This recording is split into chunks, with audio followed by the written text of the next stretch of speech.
Halo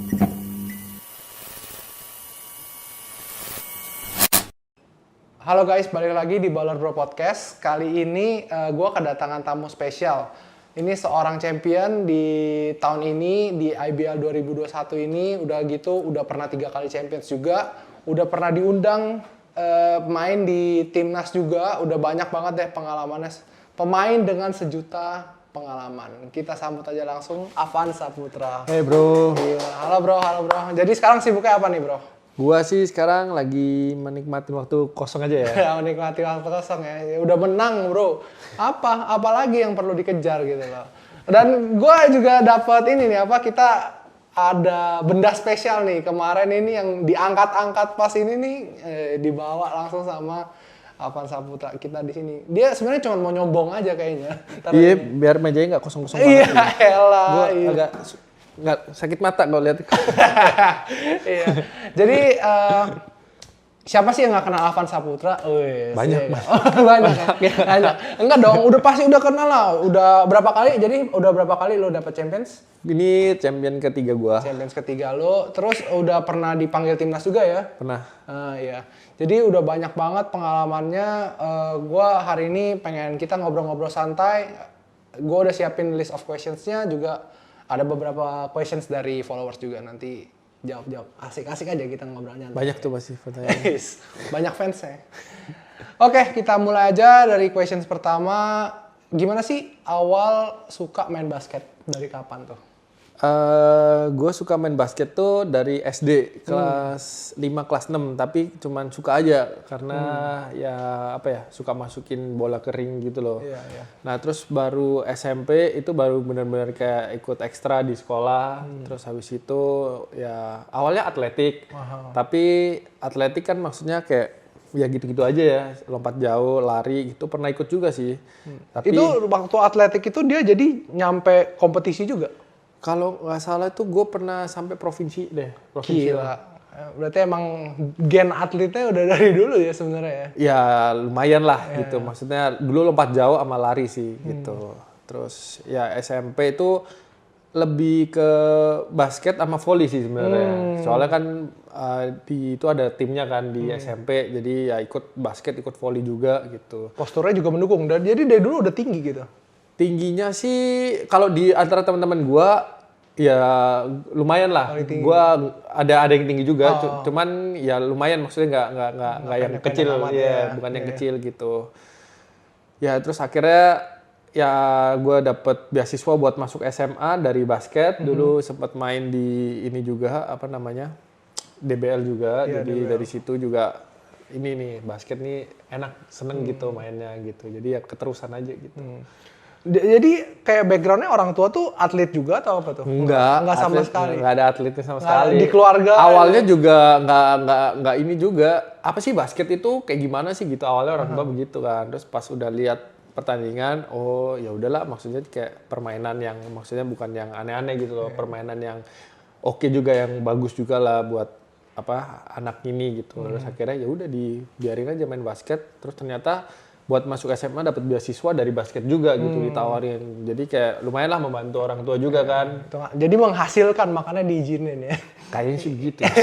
Mungkin kalau cuma main-main doang waktu itu kayak dilarang juga ya. Kayaknya sih begitu ya. Gue rasa juga begitu juga. Iya. Biasanya gitu sih. Kalau dulu gue juga kayak sempet pas SMA pernah ditawarin ini. Cuman gue tagih juga uang masuk sekolahnya.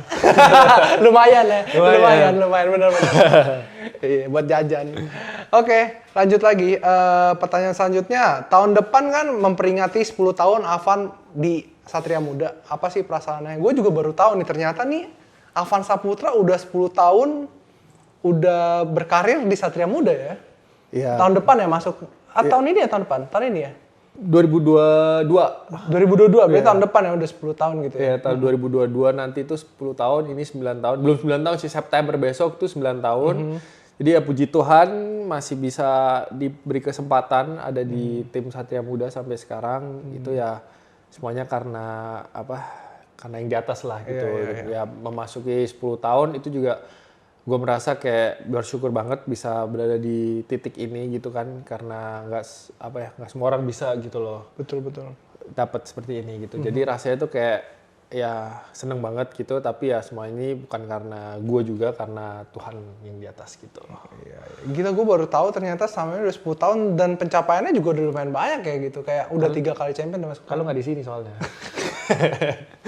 Enggak, tapi maksud gue kayak udah ngerasain 3 kali final tuh gimana rasanya? Selama 9 tahun berarti kan? Lucunya itu gue masuk SM itu 2012 ya, official setelah gue lulus SMA. Tapi gue tuh maksudnya udah di SM tuh dari kelas 2 SMA. Iya.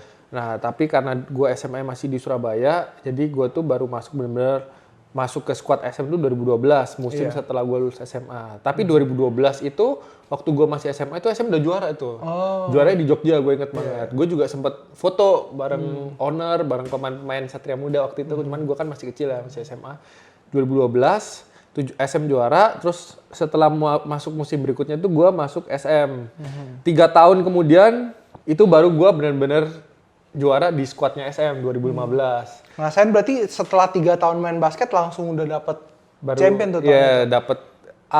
Sebenarnya tahun pertama itu gue nggak terlalu banyak main, soalnya itu karena apa ya? Masih squadnya masih gila-gila banget ya dulu ya berarti. Iya, masih banyak senior. Jadi gue ngambilnya itu kayak pengalaman latihan bareng mereka, bareng pemain jago-jago seperti ada Bang Faisal, ada Koroni, ada Bang Bona, ada siapa lagi ya? Ada Arki, ada Famiga gitu kan. Jadi kayak ya gue dapet kesempatan bisa latihan bareng mereka, itu yang gue ambil sih di tahun-tahun awal gitu. Terus 3 tahun ya gue baru lumayan banyak main di tahun ketiga itu. Terus kayak apa namanya, dang pertama gue juga di SM gitu kan. Terus akhirnya endingnya bisa juara, itu kayak luar biasa banget sih 3 tahun. Lucunya lagi gue baru juara lagi 3 tahun kemudiannya lagi 2018. Lucunya lagi sekarang 3 tahun lagi. Oh iya bener 2021 ya? Gitu. Jadi selang 3 tahun. Selang 3 tahun terus loh.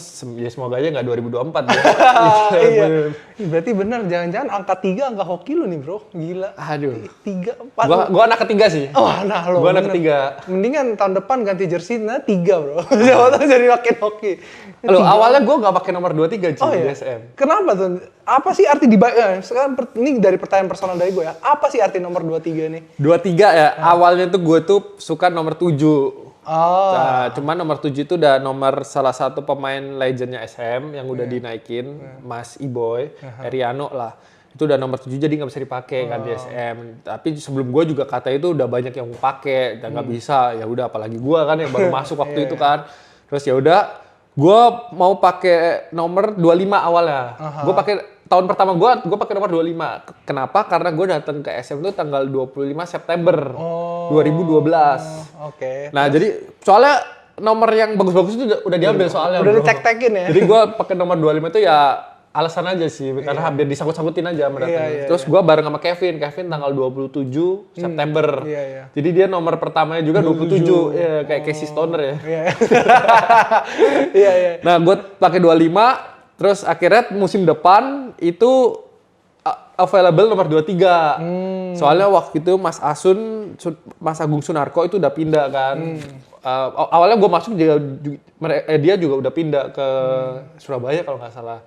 Nah, tapi ya, akhirnya gue tahun depannya pilih nomor 23 gitu. Karena apa? Ya 23 itu nomornya Michael Jordan lah, jelas lah ya. Nomor basket tuh kayak nomor 23 gitu. 23 tuh angka keramat ya. Ikonik banget gitu loh maksudnya. Banget ya, benar-benar. Nah, tapi kan gue pasti bullshit ya kalau gue ngomong gue ngikutin zamannya Jordan, karena gue lahir ya tahun 94 gitu kan. Jordan juga mainnya di era itu kan, gue nggak mungkin ngikutin kan. Gue lihat Jordan juga pas SMA gitu. Cuman idola gue waktu gue SMP, SMA dan sampai LeBron bro. Gila, zamannya LeBron abis itu. Itu gue pasti grow up itu liatnya LeBron gitu, sama Kobe sih gitu. Cuman waktu itu 24 dipakai Famiga gitu. Oh iya benar-benar ya. Nah, harus ada 23 ya karena pemain favorit gue waktu gue main NBA pertama kali, gue pakai LeBron kan. Soalnya ratingnya paling tinggi LeBron waktu itu. Gue nggak tahu siapa LeBron, tapi yang ratingnya paling tinggi aja. Iya. Nomor 23 di Cavs. Waktu LeBron pindah ke Miami nomor 6 tuh gue sedih banget sih sebenarnya. Gue nggak suka angka 6. Ya semua pada tahu lah angka 6 kenapa kan. Iya. Cuman gue pikir-pikir ya nggak tahu juga LeBron kenapa ganti nomor 6 ya. Cuman 2 kali 3 6 mungkin juga. Mungkin 2 kali 3 2 kali 3 6 juga sih ya. Tapi ya udahlah gitu. Pas dia balik lagi ke Cavs pakai nomor 23, wah itu Gila senengnya luar biasa gue. Iya, sekarang mau balik lagi ke 6 nih di record. Iya, itu makanya itu. Aduh. Mau dikasih ke Davis soalnya. Aduh. Nggak tahu tapi Davis katanya tetap pakai nomor 3 kan? Enggak, katanya 23. Oh, 23 Davis. Iya, makanya dikasih ke Davis 23-nya. LeBron balik kan. Iya, udah ntar gue ganti nomor juga nggak? Kan? Jangan dong, gantinya 3 kan hobinya di 3 tadi. Anyway, lanjut lagi nih.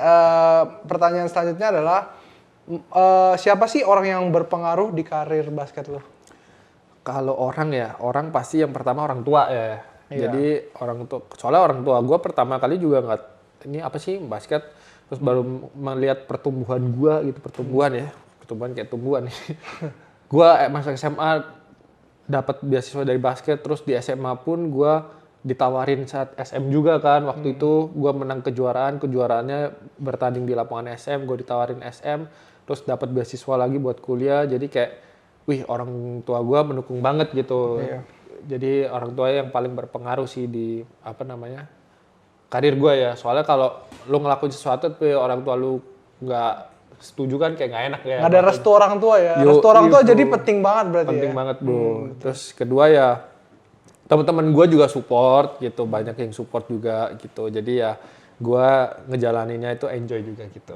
Dulu ada nggak teman-teman SMA lu apa tuh pas pertama kali kayak, wih gila lu di kontrak SM, ada mereka tuh reaksinya gimana tuh dulu? Awalnya ada yang nggak nyangka juga kan, ada yang kayak oh ya ini udah rezeki lu, terus ada yang bilang juga, wih hoki banget lah, terus kayak ada yang bilang ya good luck, ada yang wah ini kesempatan bro gitu-gitu, soalnya nggak semua orang itu bisa dapat kesempatan masuk SM gitu. Iya, apalagi SM tuh timnya gede banget gitu. Iya cuy, pas itu gue juga lihat ya gue dapat tawaran dari tim terbaik Indonesia kan, itu kayak wah momen yang sangat ini sih spesial sih, maksudnya ya ini udah jalan yang dari yang di atas kali ya gitu. Jadi kayak ya gue nggak ingin menyia-nyiakan kesempatan itu gitu. Cuman dari teman-teman gue juga dukung juga sih gitu. Baik. Oke, lanjut lagi nih. Pertanyaannya, mau tanya tanggapannya sama IBL Bubble kemarin yang di Cisarua. Nah, bedanya IBL Bubble yang di Cisarua sama yang di Gading nih enaknya apa dan bedanya apa sih?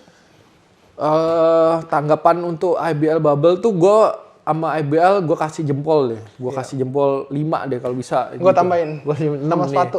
Soalnya apa? Di tengah pandemik, di IBL ini salah satu olahraga yang pertama yang jalan dan yang paling berani bertindak, dan itu maksudnya itu impactnya itu ke pemain-pemain juga gitu kan. Maksudnya gini, tahun lalu 2020 memang ada mau lanjut kan liganya, tapi akhirnya juga batal karena emang udah nggak bisa gitu kan. Karena pandemi ya. Karena pandemiknya angkanya udah naik, terus habis itu emang mau dipaksain pun juga nggak bisa gitu. Dan itu kita sebagai atlet tuh mempertanyakan, waduh kelanjutannya tuh gimana. Terus betul. ya memang sih pasti ada, tapi kan kita nggak tahu kapan gitu kan. Tapi waktu IBL bisa ngebentuk bubble gitu ya. Ngebentuk bubble, terus dia info bakal jalan, walaupun telat ya. Awalnya kan Januari awal, terus akhirnya mundur sampai Maret.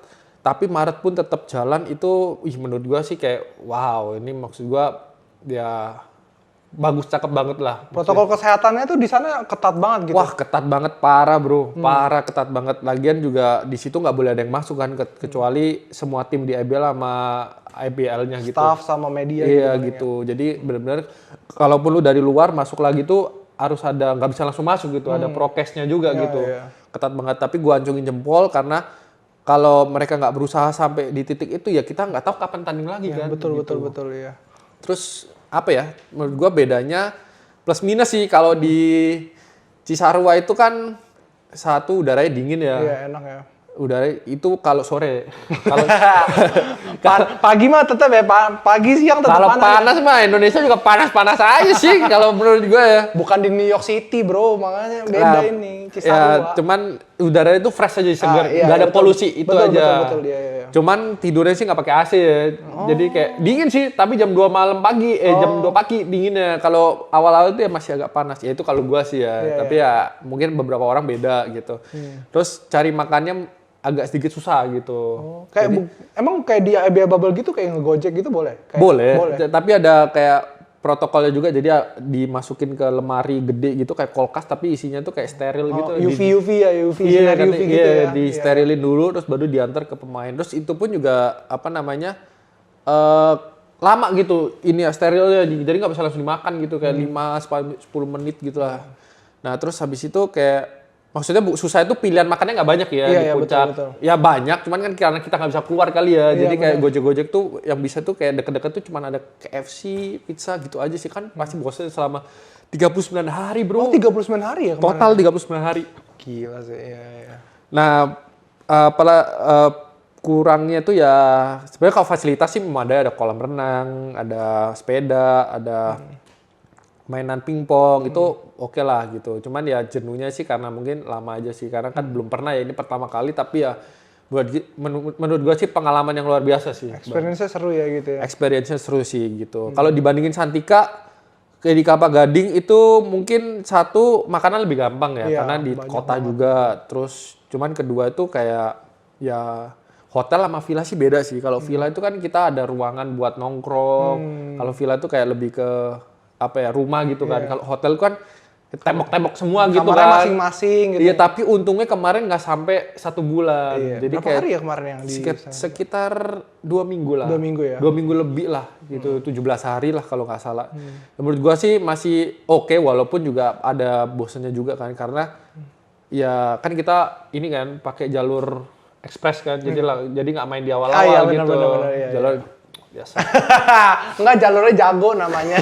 Jalurnya emang timnya jago gitu. Bukan gitu ya? Bukan dong, ya? bukan. Gatel nih, maksudnya apa nih gatel? Perlu cuci tangan. Jadi kita pakai jalur ekspres. Ya, itu awal-awal itu kayak kita cuma bisa latihan. Soalnya kalau kita nggak masuk di bubble awal, kita nggak bisa latihan di lapangan itu. Bener. Oh, harus latihan yang di luar ya? Harus di luar, kalau nggak cari lapangan lain gitu. Jadi kita maunya kan latihan tetap di lapangan situ. Jadi kita tetap ikut masuk dari awal. Itu jenuh sih nontonin yang lain main. Terus kayak kita cuma latihan terus nggak bisa keluar juga kan. Jadi ya itu jenuhnya. Tapi pas udah masuk semifinal game, wah itu udah baru ini keluar berasa wah ini bener-bener ya inilah targetnya kita selama ini nih. Ini waktunya nih gitu. Jangan sampai dilepas kita udah korbanin waktu gitu kan. Cuman ya gue sih apresiasi buat IBL sih kayak keren. Karena semuanya rapi, kita selesai juga nggak ada kasus juga kan. Benar. Jadi yang kayak paling penting itu sih yang nggak ada kasusnya ya.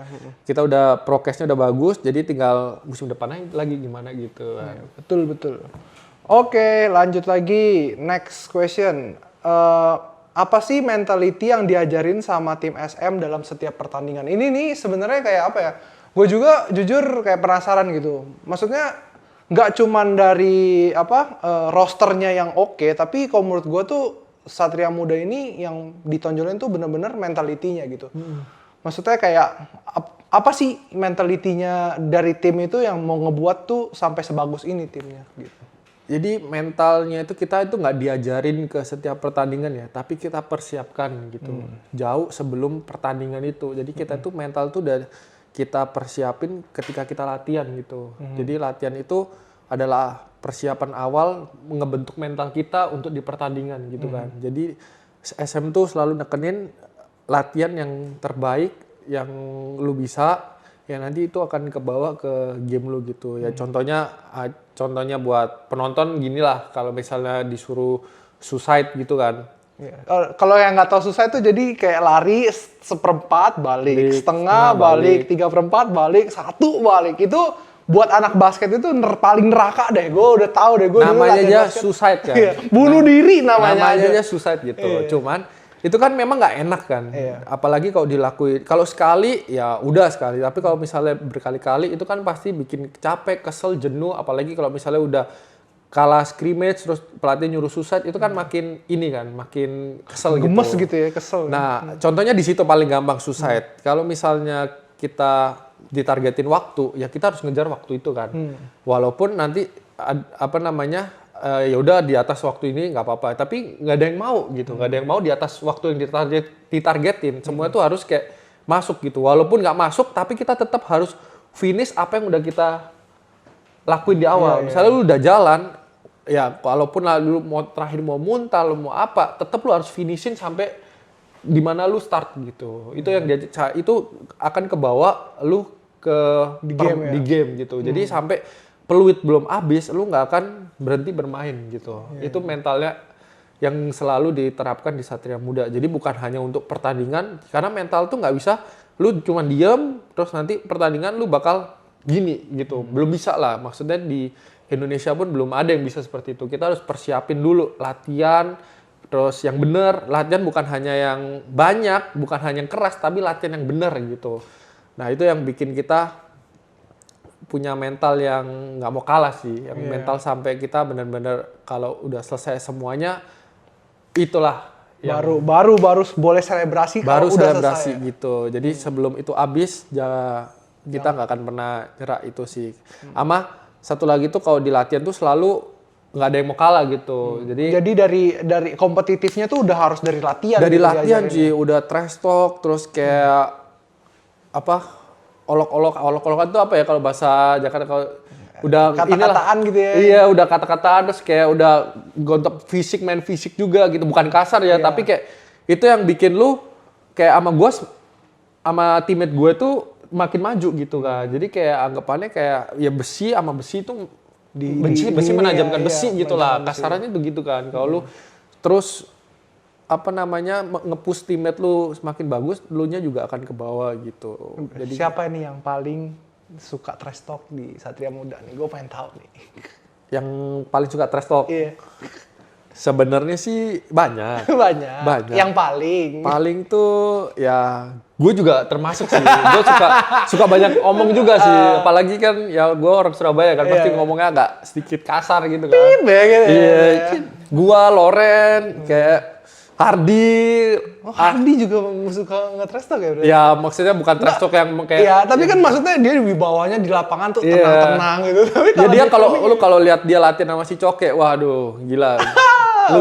lucu tapi juga seru, tapi ya saling membantu untuk terus maju gitu loh. Jadi bukan untuk bermusuhan, tapi untuk saling membantu gitu. Arki juga, Arki kan adalah leadernya kita ya. Jadi dia selalu pengen kita itu ngeluarin terbaiknya kita gitu. Jadi kalau apalagi dia udah jadi leader yang bagus kan, dia udah nunjukin yang terbaik, ya masa kita mau kalah dengan dia gitu kan. Jadi kayak dia kalau ada yang ini ya langsung trash talk gitu ya. Rame sih kalau latihan tuh nggak pernah sepi gitu.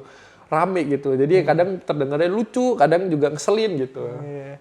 Tapi iya sih, emang harus kayak gitu. Baru bisa kayak sama-sama naik gara-gara kayak begitu ya gitu.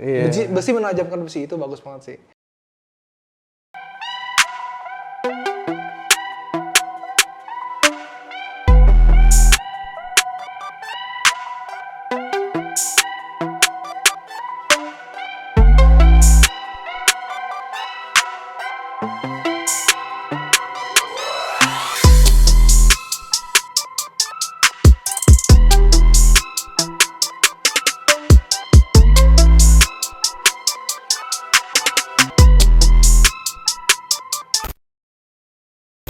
Oke, lanjut lagi nih ke pertanyaan selanjutnya. Siapa teammate favorit atau yang paling deket gitu? Paling deket maksudnya? Kayak paling dekat di kehidupan sehari-hari lah, nggak yang kayak di itu. Siapa sih? Apa sih? Yang paling deket sih nggak ada ya. Maksudnya ada. Hampir sama semua gitu ya? Iya, tapi yang kalau biasanya bergaul tuh ya gua sama Arki deket, terus sama Sandi deket, sama Loren juga deket karena udah dari kecil gua sama Loren kan, gua kenal Loren udah dari SMP, terus sama Chris juga satu sekolah satu kelas malah sama Chris, jadi terus dia dari tim sebelah datang ke sini ya deket juga, cuman yang biasanya paling deket nongkrong bareng gitu. Nongkrong ya anak-anak SMA ya itu ini aja sih muter-muter aja sih kalau nggak nongkrong sama dia gitu. Cuman yang deket sih Arki deket, terus si Coke juga lumayan lah, si Loren, Sandi gitu ya karena seumuran kali ya gitu. Terus gimana punya teammate sekelas Arki Wisnu? Ini tuh kayak maksudnya Arki Wisnu ini ibaratnya kayak LeBron James-nya IBL lah. Maksudnya nggak melebay-lebay kan ya, kalau menurut gue personally, he's the best player in IBL gitu menurut gue. Maksudnya gimana nih punya teammate yang sekelas itu gitu, apa rasanya? Ya, I agree with you bro, kayak ya gue setuju sih Arki still the best player in Indonesia and gue bisa punya kesempatan bermain bareng dia, apalagi dulu dia salah satu juga pemain yang yang sering ngajarin gue, maksudnya ngajarin bukan hanya dari segi basket tapi ya banyak lah kehidupan. Terus pengalamannya dia gitu kan, terus gimana dia membuat gue semakin bertumbuh gitu, itu gue banyak belajar dari dia jujur. Jadi kayak gue punya kesempatan main bareng dia sejak gue lulus SMA, bahkan itu sejak lulus SMA gue anggap aja lu SMA terus lu main pro langsung main sama Arki gitu kan. Itu kayak ya kita nih belum apa-apa gitu kan. Jadi kita terus gue dapat belajar dari dia banyak banget tuh, kayak luar biasa sih. Jadi kayak ya apa ya, menurut gue sih pengalaman yang luar biasa sih bisa satu tim sama dia gitu.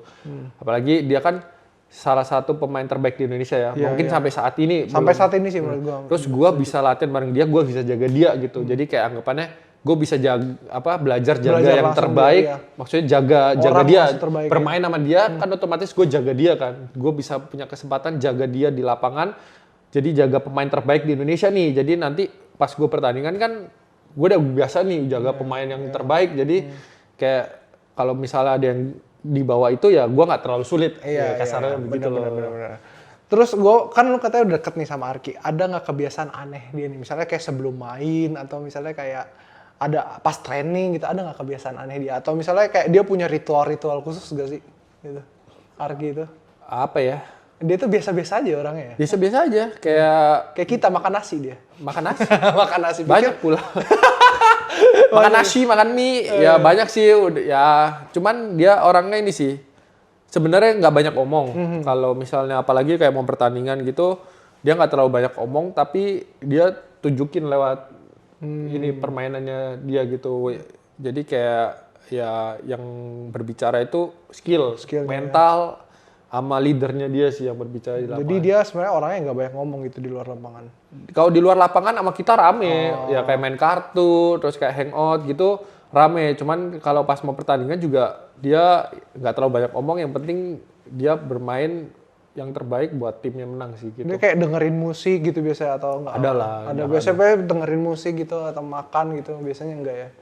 Dengerin musik sih, dia biasanya dengerin musik. Kalau nggak gitu, ini sih apa? Telepon nama keluarganya kali ya? Nggak tahu juga sih, gue nggak merhatiin dia juga. Iya. Maksudnya deket, bukan kayak gue liatin dia terus gitu kan. Iya bener. Itu namanya naksir. Ntar ditembak lagi. Iya, jadi maksudnya ya kayak gitu sih. Cuman orangnya emang kayak gitu sih, kayak mentalitinya tuh luar biasa banget sih. Terus kayak leadernya dia yang paling berasa sih leadernya sih, gitu. Oke, lanjut lagi pertanyaannya. Apa sih bedanya main di Satria Muda sama Timnas? Lu Timnas udah berapa kali ya, Bro? Gua sempet 2018, terus sama 2019. Oke. Nah, bedanya itu beda kostum, Bro. Waduh, iya juga. Satu merah, satu biru. Satu merah, satu biru, Bro. Sama beda logo. Iya, benar-benar. Apa ya, bedanya sih kalau bermain di tim itu kan ya kita bermain untuk apa ya? Ya anggap aja untuk karir kita, tapi juga untuk tim supaya kita membantu tim untuk menang. Ya klub kita gitu loh, buat nama klub. Kalau di Timnas bedanya tuh kita udah berjuang buat ini, Bro, negara, Bro, gitu. Jadi netizennya itu mencakup lebih luas, Bro. Waduh, iya. Gitu. Jadi apa ya? Lebih beban dong berarti hitungannya ya. Enggak juga sih. Enggak juga. Beban juga enggak sih. Cuman apa ya? Kayak susah juga diungkapin, Bro. Tapi bangga banget gitu. Tapi bangga ya. Wih, gitu. bangga banget, Bro, bisa berkesempatan pakai jersinya merah putih gitu kan. Walaupun apa namanya? Kita emang bersaingnya itu susah ya. Kita jujur aja susah untuk bersaing di Asia Tenggara. Itu ada Filipina yang kita pengen gontok terus. Di atas itu masih ada Asia yang memang bersaingnya susah di sana. Tapi udah bisa pakai jersey merah putih. Itu udah kayak kebanggaan banget lah ya. Udah bisa anggap aja udah bisa pakai bendera lah kita. Iya benar-benar. Jadi pakai bendera gitu loh. Iya. Lucu gak sih? Enggak dong. Tapi emang bener sih. Kayak kalau menurut gue target semua orang jadi atlet ya ngebela timnas gitu sih. Iya, bisa berkesempatan bela timnas Indonesia. Cuman ya gitulah, kadang juga masih banyak netizen yang nggak tahu kerja kerasnya atlet, nggak tahu susah payahnya atlet untuk bisa mencapai titik itu kan. Jadi di timnas main jelek, main apa itu kayak langsung tangannya ringan bener ya, langsung mantap. Aduh, gitu loh. Jadi kayak ya gitulah yang disayangkan dari beberapa netizen Indonesia gitu. Kamu enggak. Bukan kamu, orang lain ya. Sebelah lu lah. Sebelah lu coba. Pokoknya mungkin dia ya. gitu. Iya, tapi bener maksudnya kebanyakan orang nggak ngerti nggak ngerti susah payah kita Betul. bisa mencapai titik itu loh. Terus walaupun ya memang jujur kalau kita bersaing ini itu perlu waktu gitu loh. Tapi untuk udah bisa sampai di titik itu karena timnas itu kan 12 pemain ya. Iya. Jadi kayak lu 12 pemain, anggapnya 12 pemain terbaik di Indonesia saat itu. Kalau lu dipilih saat itu berarti lu termasuk 12 pemain terbaik Di seluruh saat itu. Indonesia yang Di seluruh ratusan Indonesia, penduduk men. ya, Gitu loh. Jadi kayak itu udah bangga banget sih gitu loh. Jangankan yang bisa pakai kostum bertanding ya, kayak beberapa pemain juga yang bisa ikut training camp aja di Iya, udah Indonesia udah dipanggil untuk masuk 15-20 besar, itu mereka udah merasa bangga gitu loh. Dan itu juga Kerja kerasnya di situ ada ya. kerja keras tuh ada gitu, karena yang pakai kostum kan cuma 12, sebenarnya juga bisa lebih banyak gitu loh. Cuman kan ya nggak, yang anggap aja yang nongol 12 lah gitu, tapi di balik itu kan banyak yang bagus-bagus juga gitu loh, dan mereka tuh juga udah bangga, dan orang lain tuh nggak pernah melihat itu, ngerti nggak? Kerja kerasnya mereka bisa sampai dipanggil pelatnas gitu kan, itu kayak luar biasa banget sih menurut gua sih gitu. Bangga gitu, tapi tetap ya lebih ada beban lah dibandingin kita bermain klub. Gitu Betul. Oke, lanjut lagi nih. Pertanyaannya, apa sih bedanya dilatih sama coach lokal sama bule? Kan lu udah pernah ngerasain 2 coach ya berarti ya? Kayak tiga coach ya? 3. Siapa aja pertama tuh? Gua dilatih 3 coach. Siapa aja tuh? Pertama dong. Nah, bener nih. Iya. Yang pertama itu gua Coach Oki. Oh, Coach tahun Oki. pertama gua. Terus gua cuma setahun doang sama Coach Oki. Terus habis itu lanjut lagi Coach Wiwin, Coach Cokorda. Terus habis itu Coach Wiwin tuh berapa tahun ya? Sekitar 2 apa 3 tahun. 2-3 tahun kalau nggak salah. Iya. Kalah menang. Oh iya 3 tahun. Terus habis itu lanjut Coach Yobel. Coach Yobel tuh sekitar 3 tahun juga. Lebih banget. Tiga tahun lah. Terus baru terakhir ini sama Coach Milos ya. Iya. Jadi gue udah 4 coach. 4 berarti ya? 4 ya? Oke. 4. Bedanya apa nih? Bedanya tuh apa ya? Kalau misalnya pelatih lokal itu kadang masih apa ya? Pengen tahu kehidupan lu pribadi gitu kan. Maksudnya di luar basket lu. Ya mungkin karena Cinta juga ditanyain gitu. Aduh. kadang juga iya bro. Oh iya? Iya bro, kadang juga iya bro. Gak tahu karena kepo atau penasaran atau karena nganggur kali ya. Gue juga bingung. Iya. Cuman kadang kalau mungkin karena kita masih sesama orang Indonesia gitu Iya, ya, jadi bener. kayak Budaya lah ya. budaya, perhatian, maksudnya gitu kan. Terus kayak apa namanya, kayak suka mengulik kehidupan pribadi ya. Mungkin nggak ada salahnya sih pengen tahu. Anggapannya kan kayak mereka pelatih juga sebagai orang tua gitu loh. Iya, Jadi mereka bener, juga pengen tahu kehidupan pemainnya kayak gimana gitu. Kalau kalau pelatih luar tuh lebih ke profesional Banget gitu ya. banget gitu, profesionalisme ya. Nah, kayak pokoknya yang terpenting tuh di lapangan aja gitu. Di luar lapangan ya kalau misalnya bisa ngobrol gitu ya mungkin ngobrol, tapi jarang banget. Jarang banget ya. Nggak ada jarang sih. Apalagi ini kan baru satu pelatih ya. Gue lihat sih jarang ada yang ngobrol di luar. Ya ada, tapi kayak nggak sampai yang deep talk banget gitu loh. Kalau sama pelatih lokal mungkin lebih sering gitu Mungkin ya kayak bisa curhat gitu kan. Kalau pelatih asing, mereka juga nggak terlalu pengen tahu kehidupan kita gitu loh. Jadi kayak Yang penting lu perform aja di lapangan. pokoknya gitu. lu latihan dateng, lu kasih yang terbaik di latihan, terus lu game perform, ya udah cukup buat pelatih asing gitu kan. Kalau di luar itu ya masa bodo amat lah gitu, lu mau ngapain, kehidupan lu kayak gimana gitu kan, kayak lebih cuek aja gitu loh pelatih asing ya.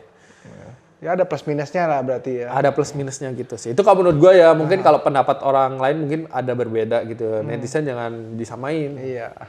Oke, lanjut lagi. Ada nggak sih pemain favorit di IBL? Sekarang atau dulu? All time. All time ya. Gue itu dulu tuh seneng sama Coach Yobel sama Denny Sumargo. Wah. Gue waktu SMP itu gue nonton mereka. Ada satu lagi sih. Cuman itu pas ini sih, pas gue udah masuk ke SM, terus dia udah agak sedikit, bukan tua sih, maksudnya agak senior ya. Berumur. Iya, gaya mainnya tuh mirip banget sama Kobe Bryant tuh, King Dan namanya. Tapi ya gue nggak kenal sih sama dia. Cuman ya dulu oke banget gue lihat dia main tuh kayak keren. Cuman ya nggak termasuk inilah. Cuman gue seneng aja lihat dia main gitu. Cuman kalau memang yang gue ngikutin dulu sampai bukan sekarang udah pada pensiun ya. Dulu gue ngikutin tuh Denny Sumargo sama si Coach Yobel. Coach Yobel. Jadi gue lihat SM tuh, gue lihat Coach Yobel main. Tuh kayak asik banget liatnya, kayak ya salah satu idola pemain pemain idola Indonesia. Wah, ribet banget ya ngomongnya bro. Iya benar-benar. Kalau pemain di NBA udah tadi udah tahu ya kita LeBron James. Kalau tim ada nggak? Tahun ini dukung siapa nih tahun ini nih? Oh kalau di NBA dulu deh. Dulu itu gue suka LeBron, gue juga sempat pindah ke Kobe bro. Oh jadi pindah hati nih, dua hati dia nih. Karena waktu itu gue sempat ke Staples Center kali ya. Oh pernah? Gue pernah ke Staples Center, terus gue lihat ya nggak lihat Kobe langsung sih, tapi kayak gue merasa kayak Lakers ya, aja keren banget. Gue suka. Kobe pernah lewat sini nih, gitu ya. Iya nih, Kobe pernah di sini nih, pas gue berdiri nih, Kobe nih, gitu. Nah gue lihat Lakers, gue pas ke situ gue seneng, wah Lakers ya, keren banget nih Lakers gitu kan. Terus gue lihat Lakers, Kobe, anjir Kobe, gue lihat Kobe gitu kan, kayak anjir orang lain ngomongin Kobe. Jadi suka gue sama Kobe. Ya bukan, pas puncaknya itu pas si LeBron pindah Miami dah. Oh. Itu gue seneng Kobe udah. Iya, gara-gara dia ganti nomor 6 sih. Ganti nomor 6 sama waktu itu kan dihujat kan. Oh iya, dia karena kayak build super team katanya. Iya, tapi ya kesini juga banyak sih yang begitu kan. KD juga, jadi kayak sebenarnya itu nggak big problem sih menurut gue. Cuman gue nggak suka dia pindah ke Miami terus pakai nomor 6 gitu sih. Akhirnya gue pas itu puncak-puncaknya transisi ke Kobe. Kobe. Iya. Terus kalau tahun ini berarti gue bisa tebak sih tim favoritnya Lakers dong berarti. Tahun lalu Lakers menang, oke. Tahun ini pas awal musim gue liat mainnya, aduh sakit mata banget gue liat mainnya Lakers nih. Terus AD cedera, LeBron juga sempet cedera. Gue udah kayak, aduh no hope nih kayak ini buat Lakers tahun ini kayak. Gue tahun ini dukung Brooklyn Nets. Oh enggak. Aduh. Bandwagon banget ya. Waduh bandwagon enggak dong. Jadi apa dong? Gua Milwaukee Bucks. Iya. Wah, seru nih, 2 sama sekarang seriesnya lagi 2 sama. Pas kita record nih lagi. Sebenarnya ada 2, Milwaukee sama Philadelphia gitu. Semua dari East tuh berarti. Semua dari kalau West-nya gua sempet Portland sama Lakers, cuma udah koit dua-duanya bro. Di first round semua tuh. Di first round loh, gua awalnya juga seneng Carmelo dulu. Oh iya. Pas dia pakai nomor 7 di New York. New York sebelum berarti habis Denver ya. Denver itu seneng banget gue lihat dia di New York. Jadi gue tuh Carmelo Anthony salah satu pemain favorit gue. Walaupun nggak favorit banget sih. Tapi ya gue pengen lihat dia menang gitu loh. Kan kasihan juga ya. Udah lama banget dia belum pernah menang Champions. Sempat karirnya drop juga kan. Terus habis itu dia ke Portland. Terus kayak gue seneng banget lihat dia masih bisa main. Dan makanya gue kemarin dukung di West, Portland Lakers, terus Milwaukee, Philadelphia. Taunya kok itu dua-dua udah sisa yang di East nih. Sisa di East nih. Makanya besok kalau ketemu Milwaukee sama Philadelphia tuh gue seneng banget. Iya bener. Gila. Aduh sayang banget sih Lakers tahun ini. Dibantai Suns-nya gila banget sih memang tahun ini. Si LeBron. Tapi nggak tahu, mungkin tahun depan jadi bad villain lagi kan. Mungkin. Datengin Damian Lillard tahun depan katanya. Waduh. Mungkin sih, kalau nggak datengin siapalah yang bagus lagi gitu. Biar bertiga. Oke, lanjut lagi nih. Gak tau nih bakal dijawab gak ya? Berapa sih gaji pemain Satria muda? Waduh, ini dijawab gak nih? Nggak usah sebut angka deh. Masalah itu lagi booming ya. Terakhir booming. Kan biasa sekarang di TikTok tuh orang kasih lihat saldo ATM nih. Ini gue mau nanya langsung nih, saldo ATM sama gajinya nih berapa nih? Mau buku ATM itu ada. Ntar gue langsung ngeprint gitu ya. Aduh, ini agak kalau ngomong gaji di Indonesia itu agak sensitif ya. Iya benar. Bukan tabu juga sih. Tapi kayak agak sensitif sih. Sebenarnya gue nggak ngerti sih kenapa kok orang-orang tuh penasaran gitu. Ya, ini kan kebanyakan netizen pasti nanya gitu, berapa sih gaji pemain basket gitu? Iya, berapa sih gaji pemain basket, terus apa sih yang didapat dari pemain basket gitu-gitu kan. Apalagi juga terakhir tuh banyak ada viral gitu loh tentang kayak, tahu kan yang ada yang satu rumah 2 mobil gitu, tapi udah ya itulah banyak yang tersindir, bukan tersinggung juga karena profesinya bukan dihina sih, maksudnya kayak ya lu menghina profesi orang lain gitu loh. Iya. Kalau gua sih jujur nggak terlalu mikirin orang-orang yang ngomong begitu ya, karena kayak ya itu anggap aja salah satu fans yang ngomong biasa gitu lah, kan bebas sih fans mau ngomong apa netizen gitu kan. Itu mah netizen julid. Bebas mau ngomong apa kan. Penting kita gua bodo amat gitu kan. Cuman kalau lu tanya gua gaji berapa, ya nggak bisa, susah nih dijawabnya nih.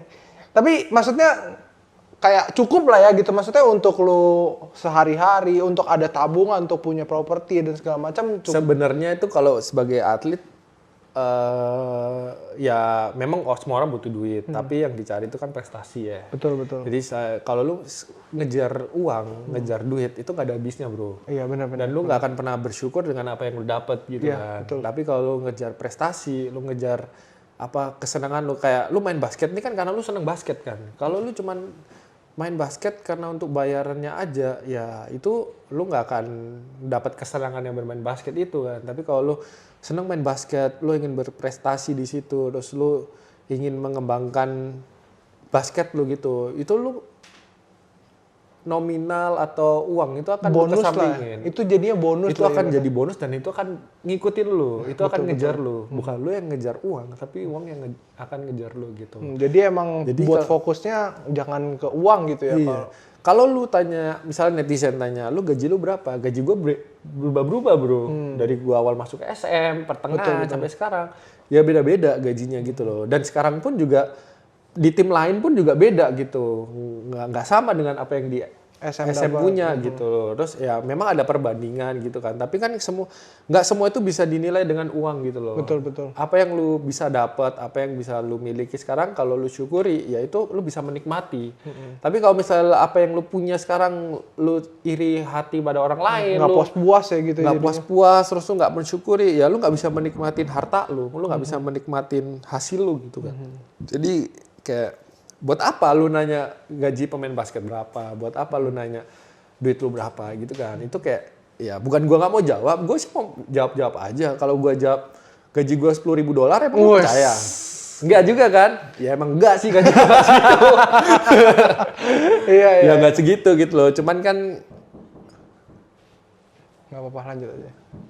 netizen ini ada ketok-ketok nih karena gua ngomong Ngomongin nominal gaji nih, ya. agak sensitif nih ya. Jadi gua agak gitu. Iya. Nggak, kalau itu itu nggak perlu dijawab lah karena nanti itu ada berkepanjangan.